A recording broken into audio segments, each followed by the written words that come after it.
नमस्कार। भारत का auto sector ना इस समय पूरी रफ्तार में है, तो आज हम इसी की बात करेंगे कि इस तेजी से भागते हुए सेक्टर में इन्वेस्टमेंट की सही लेन कैसे पकड़ी जाए।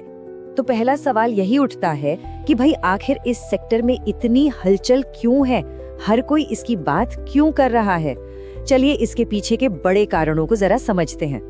देखिए, इस सेक्टर की ग्रोथ के पीछे ना 3 बड़े इंजन काम कर रहे हैं। पहला, इलेक्ट्रिक व्हीकल यानी ईवी की क्रांति, जो सब कुछ बदलने वाली है। दूसरा, एसयूवीज का बढ़ता क्रेज, मतलब हर कोई बड़ी गाड़ी चाहता है। और तीसरा, एक्सपोर्ट मार्केट यानी भारत से गाड़ियों का बाहर जाना, जो लगातार बढ़ रहा है। ये तीनों मिलकर इस सेक्टर को लंबे समय के लिए एक मजबूत रेस में बनाए रखते हैं। तो चलिए अब इस रेस के 5 सबसे बड़े खिलाड़ियों से मिलते हैं। ये समझना बहुत जरूरी है कि कौन सी कंपनी किस रास्ते पर दौड़ रही है, ताकि कोई अपने लिए सही लेन चुन सके। और शुरुआत करते हैं बाजार के बादशाह से, मारुति सुजुकी। ये वो नाम है जो शायद हर किसी ने सुना है और सड़कों पर इनकी गाड़ियां सबसे ज्यादा दिखती भी हैं। मारुति की कहानी है एक सेफ और स्मूथ हाईवे की। सोचिए, 40% से ज्यादा मार्केट पर कब्जा, एक जबरदस्त नेटवर्क और ऐसी सेल्स जो रुकने का नाम ही नहीं लेती। तो ये उन इन्वेस्टर्स के लिए है जिन्हें एक सेफ और स्थिर रास्ता पसंद है, जहां ज्यादा जोखिम ना हो। चलिए अब अगली लेन पर चलते हैं और देखते हैं महिंद्रा एंड महिंद्रा को। ये वो खिलाड़ी है जिसका कुछ सेगमेंट्स में अपना ही दबदबा है। महिंद्रा एक ऑल टेरेन व्हीकल की तरह है।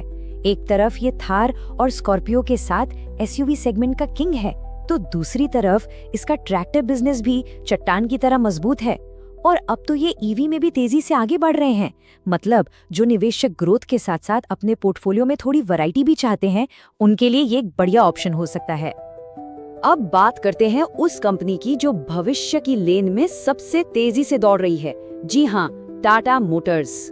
टाटा मोटर्स तो सीधा सीधा ईवी एक्सप्रेसवे पर है, वो भी टॉप गियर में। भारत के ईवी मार्केट में तो इसका कोई मुकाबला ही नहीं। साथ में जैगुआर लैंड रोवर के जरिए इसकी पूरी दुनिया में पहुंच है।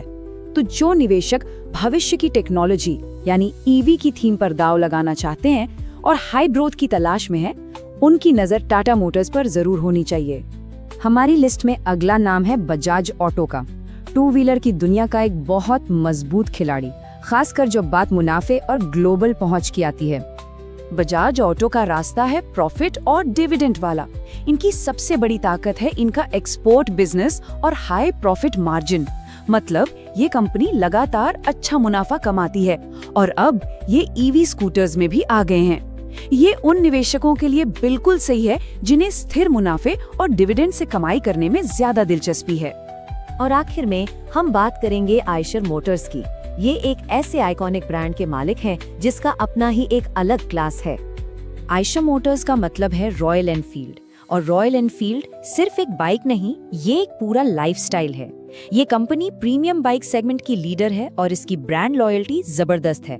तो जो निवेशक प्रीमियम सेगमेंट की ग्रोथ पे राइड करना चाहते हैं, उनके लिए आयशर मोटर्स एक शानदार विकल्प है। तो चलिए इन 5 खिलाड़ियों को एक साथ एक नजर में देख लेते हैं। ये टेबल सब कुछ साफ कर देती है। मारुति मतलब स्थिरता, महिंद्रा मतलब वैरायटी, टाटा यानी भविष्य की ईवी ग्रोथ, बजाज मतलब लगातार मुनाफा और आयशर मतलब प्रीमियम क्लास। यहाँ से अपनी रणनीति बनाना काफी आसान हो जाता है। अच्छा, अब जब हम इन खिलाड़ियों को समझ चुके हैं, तो चलिए देखते हैं कि इनसे एक विनिंग टीम यानी एक मजबूत पोर्टफोलियो कैसे बनाया जा सकता है। यहाँ 3 बहुत ही सिंपल रणनीतियां हैं। यहाँ पर 3 रास्ते साफ नजर आते हैं। पहला, सेफ ड्राइवर वाला रास्ता, जहाँ मारुति और बजाज को साथ रखा जाए। दूसरा रास्ता है ग्रोथ सीकर का, टाटा और महिंद्रा पर दांव लगाकर ईवी और एसयूवी की ग्रोथ को पकड़ना। और तीसरा है बैलेंस जर्नी, जिसमें मारुति, टाटा और महिंद्रा को मिलाकर सुरक्षा और ग्रोथ दोनों का संतुलन बनाया जाए। चलिए अब अपनी इन्वेस्टमेंट की गाड़ी स्टार्ट करने से पहले एक बहुत बहुत जरूरी बात, ये सलाह किसी भी इन्वेस्टमेंट के लिए सबसे अहम है। सबसे जरूरी बात, कोई भी स्टॉक खरीदने से पहले हमेशा अपनी रिसर्च खुद करें। ये याद रखना होगा कि बाजार में जोखिम तो होता ही है, इसलिए हमेशा लंबी अवधि का नजरिया रखें। और हाँ, जोखिम कम करने के लिए एक बार में सारा पैसा लगाने से बेहतर है SIP यानी हर महीने थोड़ा थोड़ा निवेश या फिर धीरे धीरे खरीदने की रणनीति अपनाना। तो अब सारी जानकारी सामने है। सवाल यह है कि किसी की इन्वेस्टमेंट गाड़ी स्थिरता, ग्रोथ या फिर संतुलन में से कौन सा रास्ता चुनेगी। इसका फैसला हर किसी को अपनी जरूरतें और जोखिम लेने की क्षमता को देखकर ही करना होगा।